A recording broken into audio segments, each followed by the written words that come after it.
Hi, this is Dr. Bharadwaz. I'm a medical doctor and I'm an expert in human health and human psychology. Today we will be looking into the cardinal principles of health. So I have identified 14 cardinal principles, 14 points or 14 dictums. If you follow these 14 from 1 to 14, you will get healthy and you will stay healthy forever. Yeah, the plan is to go through each cardinal principle one by one from 1 to 14. Before we do that, I have grouped them into two groups. You can see from 1 to 10 is one group and 11, 12, 13 and 14 are one group. This is because 1 to 10 are important. 1 to 10 are important. To say clearly, 1 to 10 cardinal principles speaks only about food or the diet we take. So diet is so important that if you fix diet, you have fixed your health by 95%. Rest of the things, stressless life, exercise, sound sleep and cold showers only contribute to 5% of your health, but 95% of your health is determined by the food what you eat and the plan behind your food, that is diet is 95% of your health. Rest of the things are only 5%. Within diet, I have given a star mark to carbohydrate. Okay, this is because of these 10 cardinal principles to diet. Low carbohydrate is the number one. If you fix that, if you are taking low carbohydrate food, you have fixed 95% of the diet, and rest from 2 to 10 are only 5%. Of all the cardinal principles, number one, low carbohydrate is the most important. Within food, it is the most important.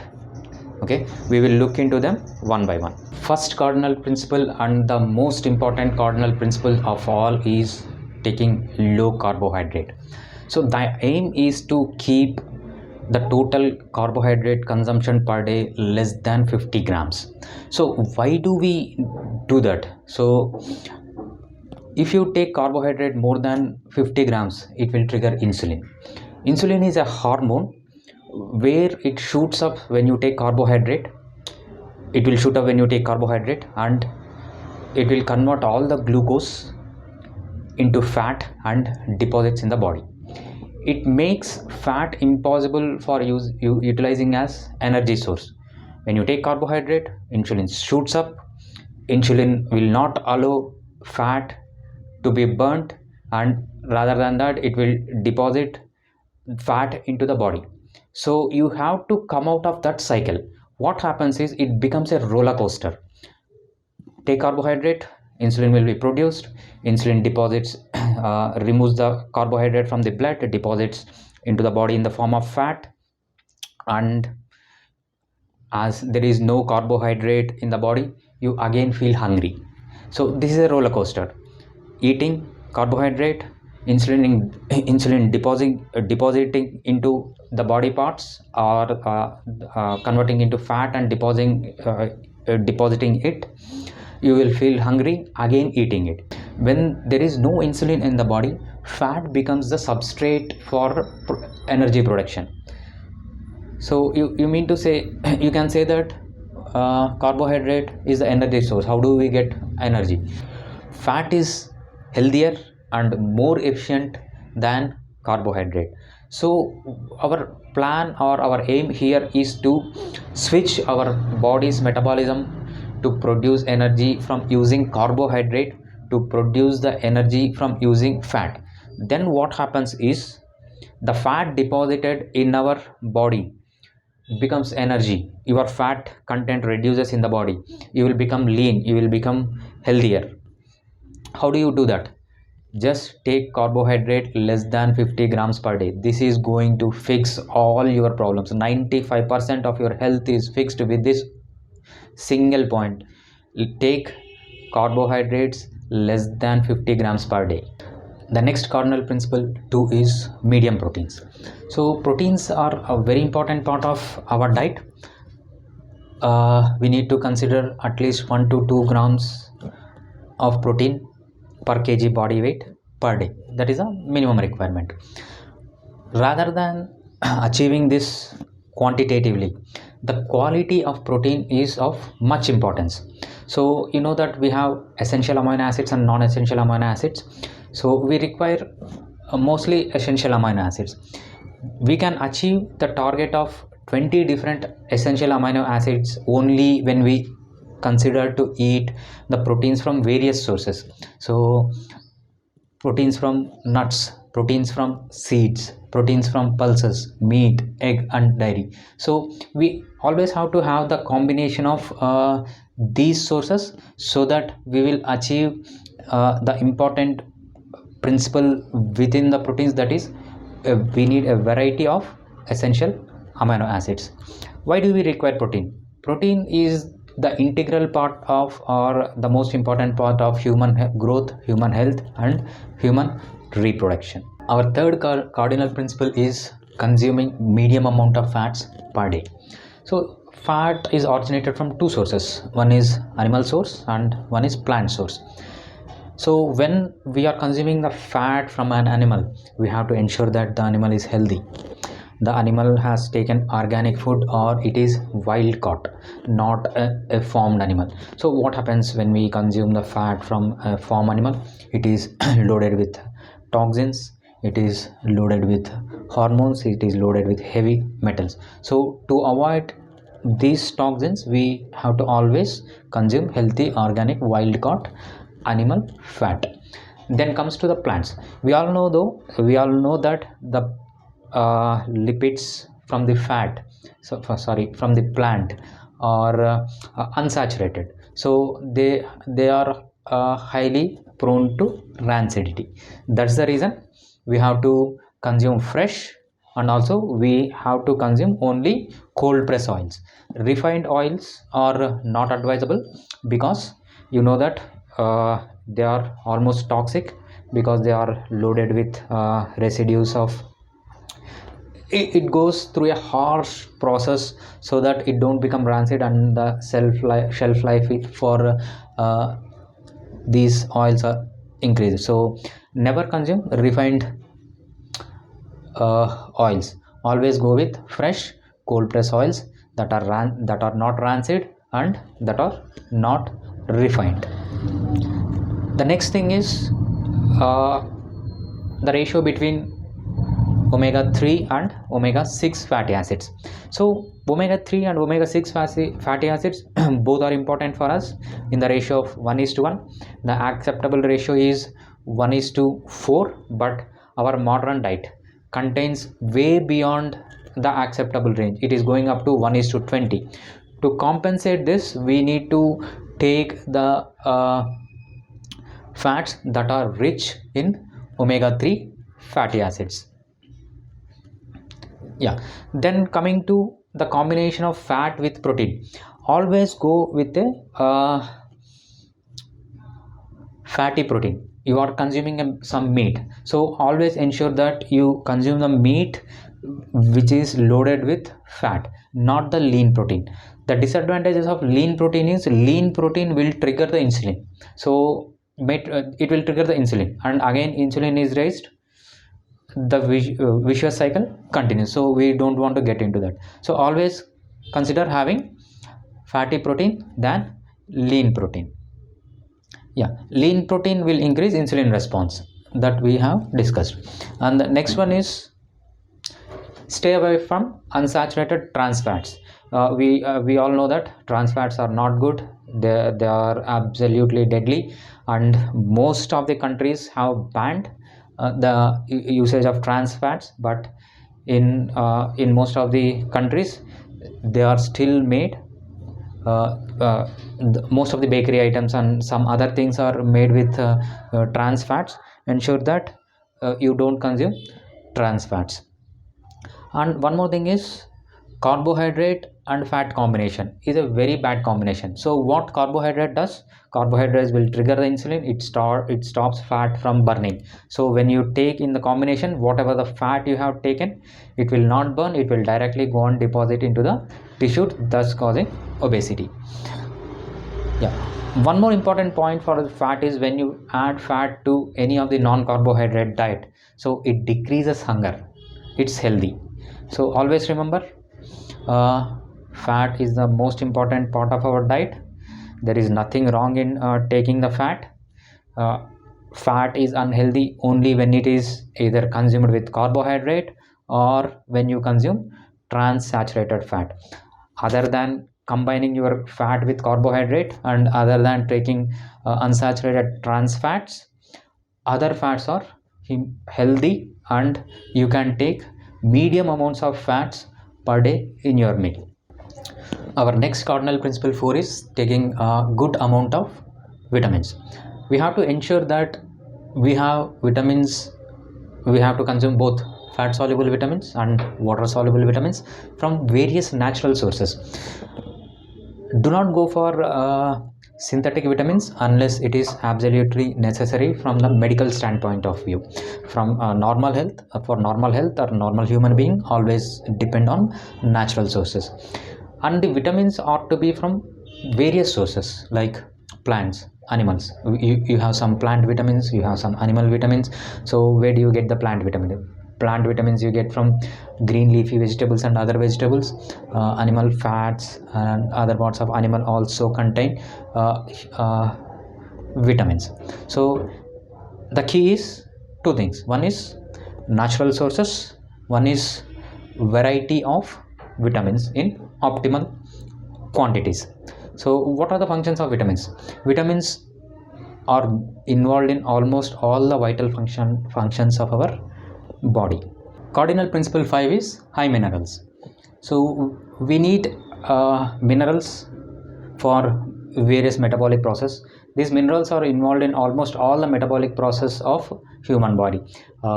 Those are the parts of hormones, those are the parts of enzymes and all the chemicals and physical and chemical parts of our body. Yeah, we need both macro minerals and micro minerals.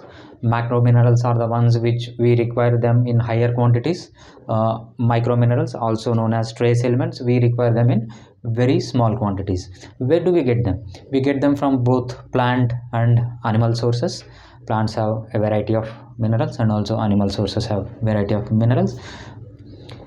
The requirements of minerals will increase in children while growing. So as you know, our bones are made up of minerals. So the growing children require higher amount of minerals than compared with the adults. So overall, we need optimal amounts to higher amounts of minerals for our health. The cardinal principle 6 is high fiber diet. So we all require high fiber diet. So as we know, there are two types of fiber, soluble dietary fiber and insoluble dietary fiber. We need both of them. There are various uses of each. We need both of them. So what is the first use? It increases the satiety at the expense of carbohydrate intake. So if we take the diet with more fiber, so it immediately increases the satiety, so that there is a lesser chance of taking more carbohydrate. Okay, next one is it delays the absorption of fat and carbohydrate in the body.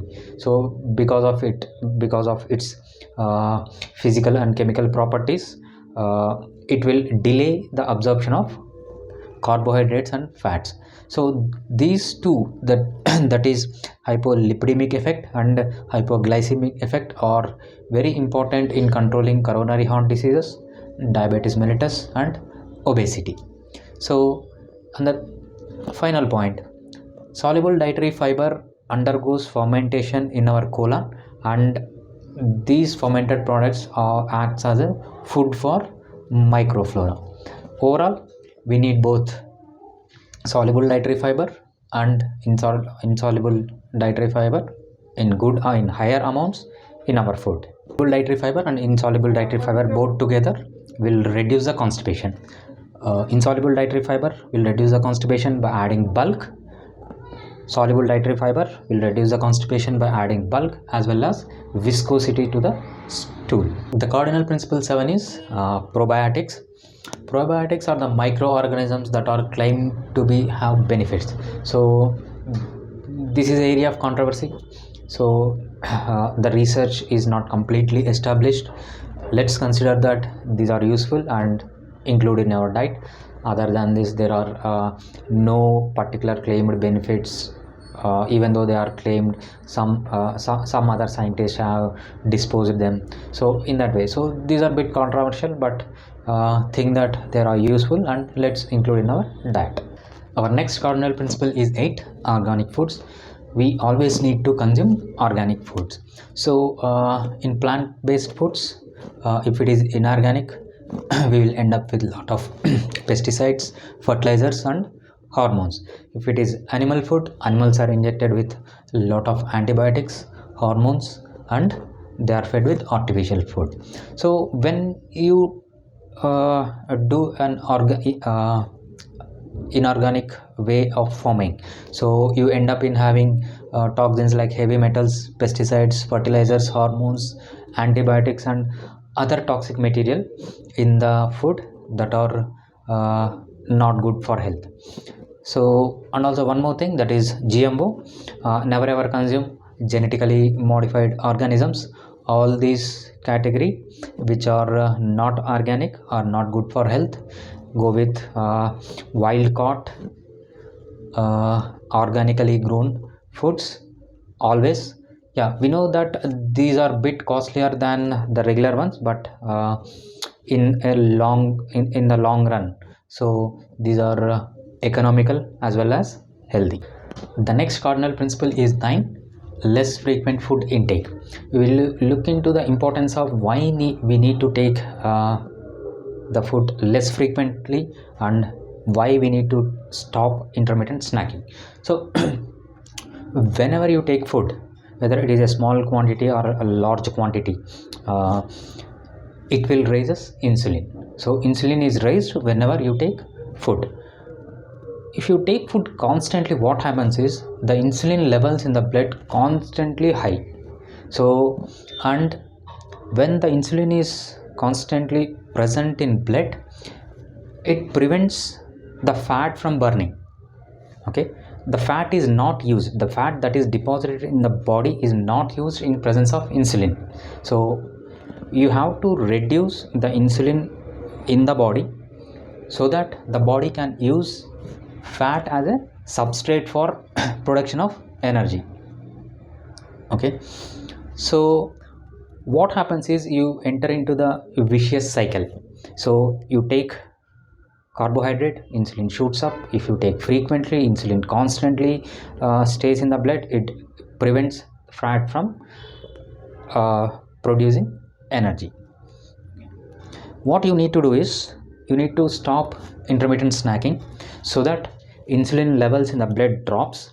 When the insulin levels in the blood drops, the body switches its metabolism from using carbohydrate as a substrate for production of energy to fat as a substrate for production of energy.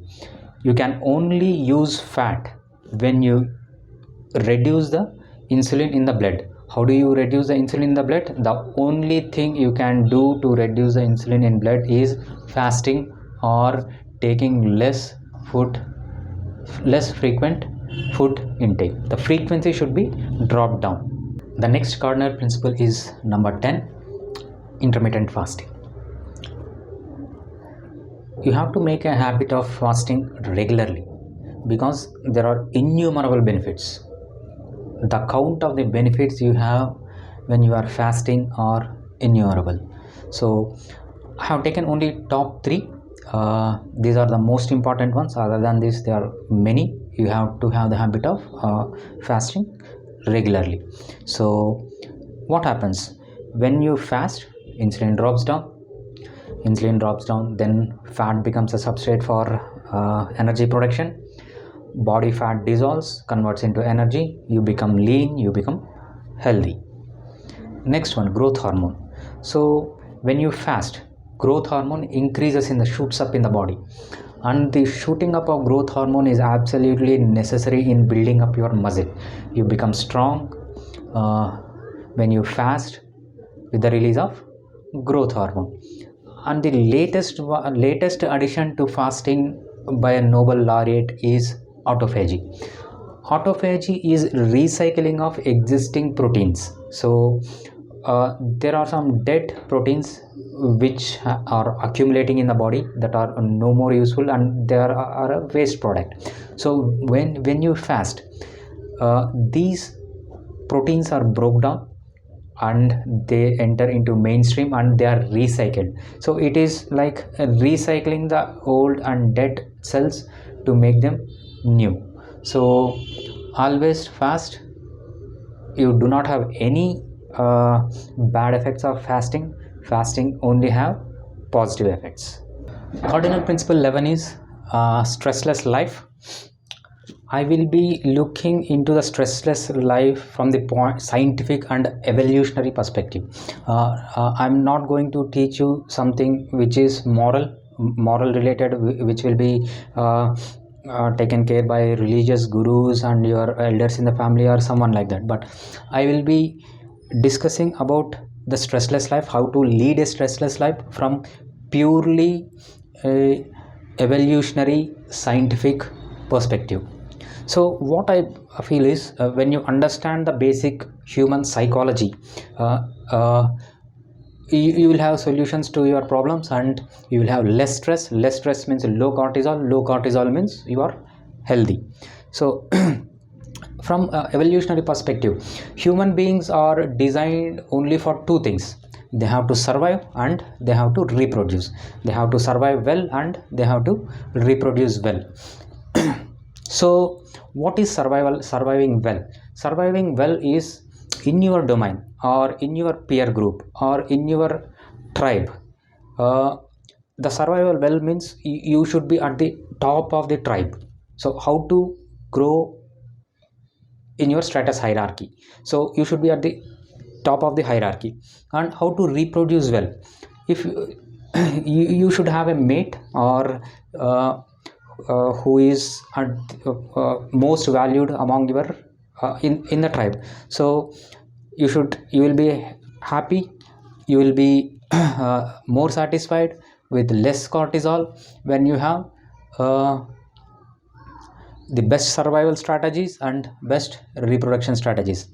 My next book, that is Human Psychology of Survival and Reproduction, tells all about how to survive, that is survive well, how to survive or how to be at the top of your tribe, and also how to attract, how to keep, and how to stay with the most attractive mate within your tribe. So yeah, most of the people think the important thing of a human being is to be happy. So human beings are from evolutionary perspective, human beings are not designed to be happy.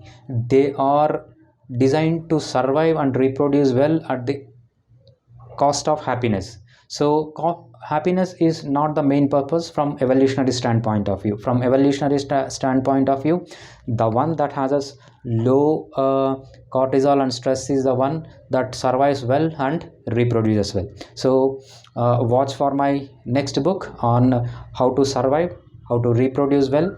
The name of the book is The Psychology of Human Survival and the Psychology of Human Reproduction. The next cardinal principle is exercises, that is number 12. So what are the goals of exercise? Goals of exercise is to trigger growth hormone and keep the cortisol as low as possible. So when you perform any kind of exercise, it will trigger growth hormone. Okay, what are the effects of growth hormone? Growth hormone burns fat. Growth hormone helps in burning the fat, so that the fat content in our body reduces and you become healthy. Next benefit of growth hormone is muscle. It builds muscle, makes you strong. These are the two benefits of growth hormone. And you have to keep the cortisol levels always low. So what happens if the cortisol levels are high? So you are under stress, and cortisol, like insulin, also inhibit fat metabolism. So cortisol, if present in blood, you will not burn fat. The aim is to trigger growth hormone as high as possible, and not to trigger, keep the cortisol as low as possible. So there are certain exercises through which we can achieve them. Certain exercises will increase the cortisol. So we will look into what type of exercises we have to do. So the first one is warm-up. Warm-up is very important. It makes you ready for any kind of physical activity. So it reduces wear and tear. It protects your body during exercise. And high intensity interval training. High intensity interval trainings are a kind of our ancestral natural exercises where we involve in full body exercise, vigorous exercise, high in intensity and short in frequency, short in interval for a brief period of time. We run, we cycle, or we do intense physical activity followed by stopping it for a brief period of time. So what happens is at that time is, as the duration is low, the cortisol produced is very low. As the intensity is high, growth hormone is produced in higher quantities. So duration low, cortisol low, intensity is high, growth hormone is high, so that we achieve the principle of high growth hormone and low cortisol. Then coming to aerobic exercises. Aerobic exercises are the exercises in which fat is burned. So when you are walking slowly, or when you are doing any slow kind of exercise where you are not huffing and puffing, where you have enough of oxygen, so in that case, that is aerobic exercise. In that case, you are using fat, you are burning fat. Whenever you do vigorous exercise for a long time, then the substrate for anaerobic exercise is glucose. You are trying to glucose. So what happens is, glucose pumps into the blood during anaerobic exercise, and it will increase the insulin. So the fat is not burnt. If you want to burn the fat, if you want to lose weight, always perform anaerobic exercises. How do you say the exercise is anaerobic? You are not huffing and puffing, you are not craving, or you are not gasping air. On the contrary, when you are in anaerobic mode, there is no sufficient oxygen, you are huffing and puffing, you are sweating, and there you are not burning fat. It is, the anaerobic exercise is not for burning fat. So yeah, these are the two things, aerobic and anaerobic exercises. Anaerobic exercises are not required for a normal person. It is required for the athlete who wants to have higher performance, so they can go with anaerobic exercise. For normal human being, we just need to perform HIIT and aerobic exercises, and also other exercises like stretches, agility training, coordination training, strength training. These are additional benefits, additional exercises you can do along with HIIT and aerobic. The conclusion is, there are innumerable benefits of exercises. The important thing is, you have to perform warm-up, high intensity interval training, aerobic exercises. Never perform anaerobic exercises. Adding stretches, agility training, coordination training and strength training, or in addition to this, HIIT and aerobic exercises. Our cardinal principle number 13 is sound sleep. So we need sleep both in quality and quantity. We need good quality of deep sleep, and in quantity wise, we need to have optimal hours of sleep per day. So what are the benefits of the sleep? So there are many benefits of sleep. The important ones I have listed here. One is, sleep triggers growth hormone. Growth hormone, growth hormone burns fat, and growth hormone builds muscle. These are the important benefits of sleep. And also sleep reduces cortisol. When the cortisol in the blood is reduced, you use fat for producing energy, and you reduce fat, you become healthy. One more important benefit of sleep is recovery. So whenever you are exercising or whenever you are performing physical activity, there are a lot of wear and tear in the muscle, tendons and ligament. So how do they recover? All those things, all those wear and tear will recover during sleep. So ensure you have good sleep, both qualitatively and quantitatively. The final cardinal principle is cold showers. So there is a lot of research has to be happened on this, but there are few proven benefits. One is BMR. Cold showers will increase the BMR so that more calories are burnt and you become lean and healthy. Next one is brown fat. Brown fat is a type of fat which is present around the neck and the anterior part of the chest. So this brown fat has uh, this burns the fat. So this is a fat burning fat. So you can burn this brown fat by taking the cold showers. So these are all preliminary data, but yet there are further research has to happen. Let's wait and see what will be the conclusion for the cold showers on reducing the weight. And also cold showers has other benefits. I also believe that cold showers has other benefits because from evolutionary standpoint of view, our bodies are not adapted to hot bathing. So our natural way of bathing is cold bath. So it should be beneficial if we take cold showers rather than hot ones. Show your appreciation by liking the video. Share the video with your friends and kin so that it will be beneficial to them. Interact with me on the comments and subscribe to the channel. Activate the notification bell icon to become healthy and to stay healthy. Thank you.